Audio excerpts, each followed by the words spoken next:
স্বচ্ছ পিরামিড। আমি কিছুদিন আগে একটা অডিও প্রকাশ করেছিলাম, যেখানে আমি একাডেমি নিয়ে আলোচনা করেছিলাম যে ভারতের ফুটবল একাডেমির কনসেপ্টটা কীভাবে ভুলভাবে প্রয়োগ করা হচ্ছে।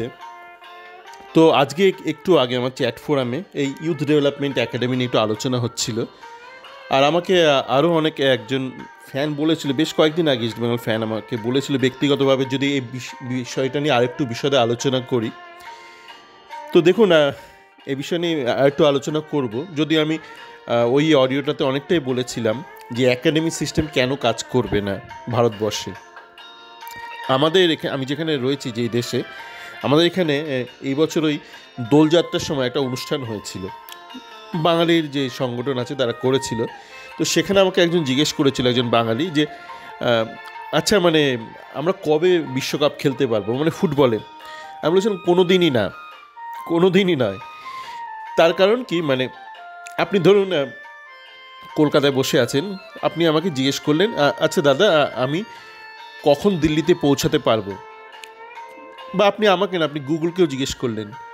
তো কিছু তো একটা অ্যাজাম্পশন থাকে। ধরুন আপনার মোড অফ ট্রান্সপোর্ট কী, মানে আপনি মানে কিসে করে যাচ্ছেন দিল্লিতে, আপনি ফ্লাইটে যাচ্ছেন নাকি আপনি মোটর বাইকে যাচ্ছেন নাকি আপনি বাসে যাচ্ছেন না গাড়িতে যাচ্ছেন। তারপর দূরত্ব অনুযায়ী একটা হিসেব হবে, একটা লজিক মেনে তো একটা লোকে প্রেডিকশন করে। তো আমি যদি দেখি আপনি মানে কাঁথা মুড়ি দিয়ে শুয়ে আছেন, লেপ মুড়ি দিয়ে, ওটার কোনো নামগন্ধ নেই, তখন আমি কি বলবো? আমি বলবো তুমি কোনো দিনই যেতে পারবে না দিল্লিতে। তো সেরকমই ভারতবর্ষে যে ইউথ ডেভেলপমেন্ট নিয়ে যে ধরনের কর্মকাণ্ড হচ্ছে, তাতে করে কোনো দিনই সম্ভব নয় ভারতের পক্ষে বিশ্বকাপ খেলা। জানি অনেক মিথ্যে কথা বলে, এখন বলতে হয়, মানে এটা তাদের পেশা। আমার তো কোনো বাধ্যবাধকতা নেই যে আপনাকে একটু মানে চানাচুর খাওয়াবো, চানাচুর মিষ্টি খাওয়াবো, আপনার মনোরঞ্জন করার জন্য কিছু মিথ্যে কথা বলবো। তো এই মুহূর্তে যেরকম যোগ্য আয়োজন চলছে, তাতে করে আপনি জীবদ্দশায় দেখে যেতে পারবেন না, আমিও পারবো না। কিন্তু কিন্তু কিন্তু এটা হচ্ছে অ্যাজাম্পশন যে এই মুহূর্তে কোনো কর্মকাণ্ড হচ্ছে না, কিন্তু কালকে কর্মকাণ্ড হতেও পারে। আজকের পরিপ্রেক্ষিতে বলছি আপনি কোনো দিনই পৌঁছাতে পারবেন না, কিন্তু কাল বা পরশু যদি কেউ ঠিকঠাক করে কাজগুলো করে, তখন আবার ব্যাপারটাকে ইভ্যালুয়েট করা যাবে যে কত দিনে সম্ভব। অসম্ভব কিছুই নয়, কিন্তু আপনি যদি কিছুই না করেন, সব কিছুই অসম্ভব জীবনে। এবার দেখুন, একজন আমাকে বলল যে এত কিছু পিরামিড স্ট্রাকচার এডুকেশন সিস্টেমে খুব ব্যয় সাপেক্ষ, আমরা ছোটো করে কিছু একটা করি না। এটা ছোটো করে কিছু সম্ভব নয়, হয় পুরোটা হবে না তো হবে না, আপনি বলতে পারেন না বালতিতে এত ফুটো আমি একটা ছিদ্র বন্ধ করে দিই। বা শহরে ধরুন আপনার প্রচুর ম্যালেরিয়া হচ্ছে, আপনি বললেন আমি শুধু একটা বাড়িতে একটা মশারি টাঙাবো। আপনি তো বাড়িতে সারাক্ষণ থাকবেন না, এটা বুঝুন। আপনি কি মশারিবন্দি থাকবেন সারা জীবন? তো আপনাকে পুরো সিস্টেমটাকে ঠিক করতে হবে। সেটা করতে যত টাকাই লাগুক, যাই লাগুক, না তো করবেন না, মানে ফালতু পয়সা নষ্ট হবে। আপনার যদি ধরুন দেয়ালে মানে ব্ল্যাক মস হয়, তাহলে আপনাকে ওইটাকে আগে ঠিকঠাক করতে হবে। ওপর আপনি রং করে দেবেন, আবার বেরোবে। আপনাকে যে বেসিক সংক্রমণটা রয়েছে সেটাকে আগে শুধরোতে হবে, না তো পুরোটাই মানে অপচয় হবে। এবার তাহলে মানে একটু আলোচনা করা যাক যে কী করে এটা সম্ভব। অসম্ভব তো বলে দিচ্ছে, অসম্ভব বলতে তো আর কিছু লাগে না, মানে একটু সাহস লাগে অসম্ভব বলতে। কী করে সম্ভব, সঠিকভাবে কী করে সম্ভব এটা বলছি। দেখুন, পয়সার কথা পরে ভাববেন, আগে জিনিসটা কী করে হয় সেটা তো ভাবুন। আপনি কম পয়সায় কী করতে পারেন, মানে আপনি কি মানে 10 টাকা দিয়ে গাড়ি কিনবেন? আপনার যদি আগে জানুন যে গাড়ির কত কম দামে পাওয়া যায় ঠিকঠাক গাড়ি, তারপর আপনার যদি অর্থ থাকে আপনি কিনবেন, না তো কিনবেন না, ওলা উবের ধরবেন।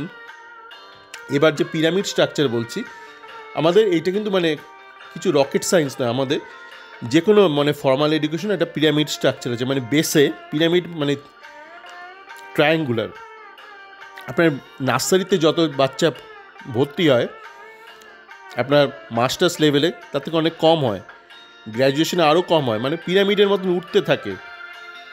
তো আমাদের ফুটবলেও কিন্তু একই দরকার। ধরুন আপনি পিরামিড না করে, আপনি এই যে বাজাজ বলে, আপনি 1000টা একাডেমি করলেন, কিন্তু স্ট্রাকচারটা করলেন না। কিচ্ছু হবে না। আপনাকে একটা পিরামিড স্ট্রাকচারের মধ্যে নিয়ে আসতে, pyramid structure for evaluation and career progression, মানে গ্র্যাজুয়াল সিস্টেমেটিক প্রোগ্রেশন। তো যেটা করতে পারি ইস্ট বেঙ্গল ক্লাব, বলেওছি মানে কিছুটা রিপিট তো হবেই। প্রথমত আপনি শুধু বাংলার মধ্যে ব্যাপারটা সীমাবদ্ধ করতে পারেন, অসম্ভব নয়। মানে ইউরোপের অনেক দেশ আছে যে এটা বাংলার থেকে ছোট, পপুলেশন আরও অনেক কম, তারা বিশ্বকাপ খেলছে বছরের পর বছর। সুতরাং আপনাকে কিন্তু গোটা ভারত নেওয়ার দরকার নেই, আপনি বাংলা নিয়েই কাজ করতে পারেন। কিন্তু তা বলে এমন নয় যে আপনি ওই যে বললাম মশারির মতন করে ফেলবেন না। আপনি যে বলছেন একটা জোন, সেই জোনটাকে ছোট করতে পারেন, কিন্তু তারও একটা লিমিট থাকা দরকার। নয়তো ব্যাপারটা স্বচ্ছ ভারত হয়ে যাবে, বাঁদিকের মাল ডান দিকে, ডান দিকের মাল বাঁদিকে। মনে আছে একটা স্বচ্ছ ভারত একটা অভিযান হয়েছিল সরকারের, আলটিমেটলি প্রচুর পয়সার শ্রাদ্ধ হয়েছিল, কিচ্ছু স্বচ্ছ হয়নি। তখন পুরো জিনিসটাকে ঠিকঠাক করে পরিকল্পনা করা হয়নি, মানে কিভাবে ময়লা হচ্ছে, আবর্জনা হচ্ছে এবং সেটা কিভাবে দূর করতে হবে। সেটা আপনার যেই প্রকারের দূষণই হোক না কেন, বায়ু দূষণ থেকে শুরু করে যে কোনো দূষণ, আপনার পুরো সিস্টেমটাকে বুঝতে হবে, সিস্টেমটাকে অ্যাটাক করতে হবে। একটা সিস্টেমিক প্রবলেমকে আপনি একটা আইসোলেটেড সলিউশন দিয়ে কখনো সলভ করতে পারবেন। ওই যে আছে না, যেখানে রক্ত পড়ছে, রক্তবীজের মতন ব্যাপার। তো আপনাকে কিন্তু যে রক্তের উৎস বা পুরো সিস্টেমটাকে অ্যাটাক করতে হবে বা ওইটা সলভ করতে হবে। তো প্রথমত আমরা ব্যাপারটা বোঝার চেষ্টা করি টেকনিক্যালি। পয়সা তো পরে আসবে, পয়সা না থাকলে হবে না, মানে বললাম না, মানে ফালতু খরচ করে তো লাভ নেই। তো যে কোনো ফর্মাল এডুকেশনে তো একটা সিলেবাস থাকে, যেমন আপনার পড়াশোনায় আছে সিবিএসই বোর্ড আছে, আইসিএসই বোর্ড আছে, ওয়েস্ট বেঙ্গল মাধ্যমিক বোর্ড আছে। তো আমাদের ইস্ট বেঙ্গলকে কিন্তু একটা সিলেবাস বানাতে হবে, একটা এডুকেশন সিলেবাস। এটা ধরুন 10 ইয়ার্স সিলেবাস বানালো, মোটামুটি 8 to 10 ইয়ার্স লাগবে, ওই 4 বছরে হয় না কিছু। যে টাটা ফুটবল একাডেমি করেছে 4 বছরে কিছু হয় না, 8 to 10 লাগবে। এবং সেই সিলেবাসটা আপনার একটা ইউনিফর্ম একটা সিলেবাস লাগবে, যেখানে এই যারা ইস্ট বেঙ্গলের ইকোসিস্টেম আছে সবাই একই সিলেবাস ফলো করবে। এবং যে কোচিং সেন্টারগুলো হবে, প্রচুর তো গ্রাম বাংলায় কোচিং সেন্টার আছে, সেখানেগুলো ইমপ্লিমেন্ট করতে হবে। এবং সিম্পল, মানে আপনার শুধু একটা ঠিকঠাক একটা মাঠ লাগবে, বিশাল এক্সপেন্সিভ কিছু লাগবে না। মানে বেসিক জিনিসটা আমি বলছি, যেটা শুরু করতে না তো আপনি বলুন বাবা এত খরচ কিছুই সম্ভব নয়। মোটামুটি একটা মাঠ লাগবে, কিন্তু যেটা আপনার অবশ্যই লাগবে সেটা হচ্ছে এডুকেটেড কোচ। আমাদের কোচ তৈরি ফ্যাক্টরি নেই দেশে। একটা সময় যেটা ছিল, ধরুন প্রচুর ভালো ভালো কোচ ছিল ইউথ ডেভেলপমেন্টে, তারা হয়তো ব্যক্তিগত লেভেলে কাজ করতো, তার সবাই মারা গেছে বা বসে গেছে। নতুন কোচরা সব অশিক্ষিত, তাদের তো সার্টিফিকেট আছে কিন্তু তারা কোচিংটা জানে না। ইউটিউবে কথাবার্তা শুনলেই বুঝতে পারবেন না, প্রচুর বাঙালি, আমি বাঙালির কথাই বলছি। আপনারা অনেকে বলেন আমি নাকি মালায়ালিদের পছন্দ করি না, আমি এই ক্ষেত্রে বলছি বাঙালি কোচরাই কাজটা জানে না। আমি এই মুহূর্তে অবাঙালিদের নিয়ে যাচ্ছি না, আমি বাংলার সমস্যা সমাধানের কথাই বলছি। তো বাঙালি যেসব কোচ আছে বা যারা কোচিং করতে চায়, অল্প বয়সী ছেলে, তাদেরকে আমাদের তৈরি করতে হবে কোচ হিসেবে। এবার কীভাবে তৈরি করবেন, তার জন্য আমি বলেছিলাম কোনো একটা অডিওতে যে একটা অ্যাপ্রেন্টিস সিস্টেম লাগবে। ধরুন ইস্টবেঙ্গল বেশ কিছু ইউথ ডেভেলপমেন্ট কোচ নিয়ে এলো, ধরুন স্পেন থেকে নিয়ে এলো ফর এক্সাম্পল, এনে এই যারা দেশীয় কোচ আছে তাদের কিন্তু অ্যাপ্রেন্টিস হিসেবে এদের সঙ্গে রেখে দিতে হবে, 1-2 বছর রাখতে হবে। ওই একটা 10 দিনের সার্টিফিকেশন কোর্স করলাম, ওর তো করে কিছু হয় না। তো তারপর এদেরকে ছেড়ে দিতে হবে বিভিন্ন কোচিং ক্যাম্পে।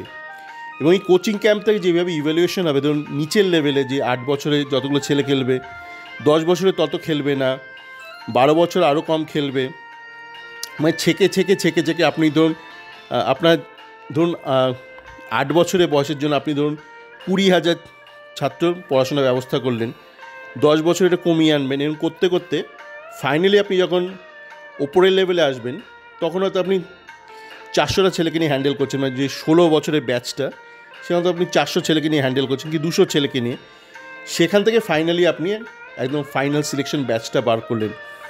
এবং সেখান থেকে যারা ধরুন ইস্ট বেঙ্গলে আসলো, যারা আসলো না তারা অন্য ক্লাবে চলে গেল।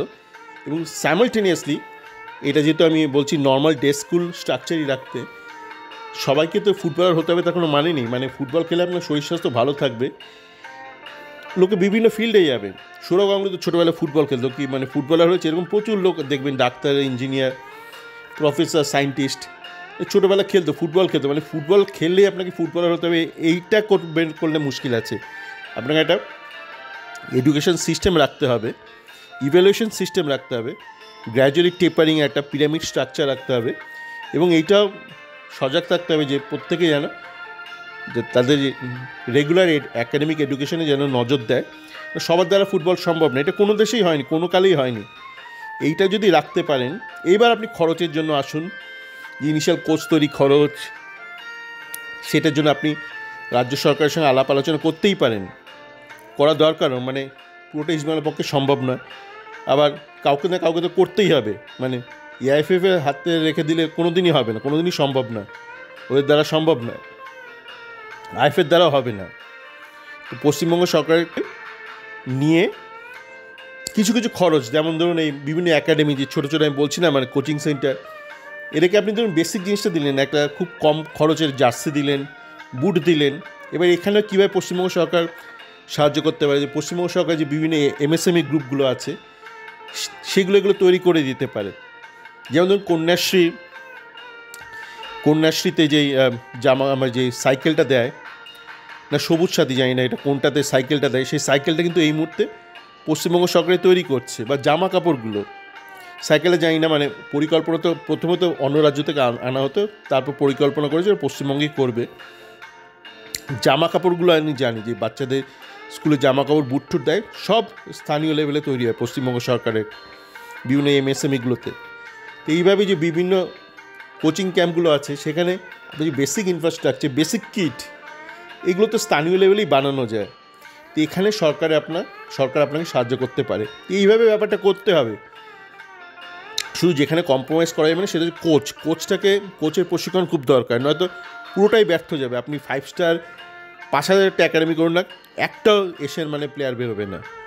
আপনাকে কিন্তু কোচের ব্যাপারে কম্প্রোমাইজ করলে চলবে না, সেখানে আপনাকে সুশিক্ষিত কোচ তৈরি করতে হবে, এবং এই স্ট্রাকচারটা আপনাকে ফলো করতে হবে। একটা universal syllabus, evaluation system and pyramid structure, guarantee বেরোবে, এশিয়ান মানে প্লেয়ার বেরোবে, ভারতের মানও বাড়বে তার ফলে। এবং ওয়ার্ল্ড কাপ কবে খেলবে দেখুন, এটা কেউ বলতে পারে না। আমি এইটুকু বলতে পারি, এই স্ট্রাকচার ফলো করলে এশিয়ার টপ 4-5টা টিমের মধ্যে ইন্ডিয়া চলে আসবে, টপ 6টার মধ্যে।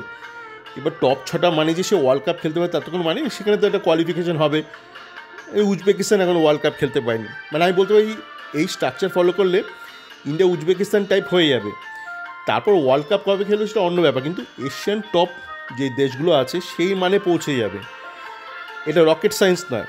যতদিন না করছেন আপনি 1000টা একাডেমি তৈরি করুন, কিচ্ছু হবে না, এটা পয়সার শ্রাদ্ধ হবে, আর বড় বড় কথা হবে, মিথ্যে মানে প্রতিশ্রুতির ফুলঝুরি ছুটবে চারিদিকে, আর এই দর্শক মানে হাউতাশ করবে, যেটা আমি দেখেছি। ওই জন্য আমি যখনই আমাকে কেউ জিজ্ঞেস করে কবে বিশ্বকাপ, আমি বলি তোমার জীবদ্দশা হবে না, আমার জীবদ্দশাতে হবে না। এখন যা চলছে তার পরিপ্রেক্ষিতে যদি ঠিকঠাক করে পরিকল্পনা করা হয়, অবশ্যই হবে। সকলে ভালো থাকবেন।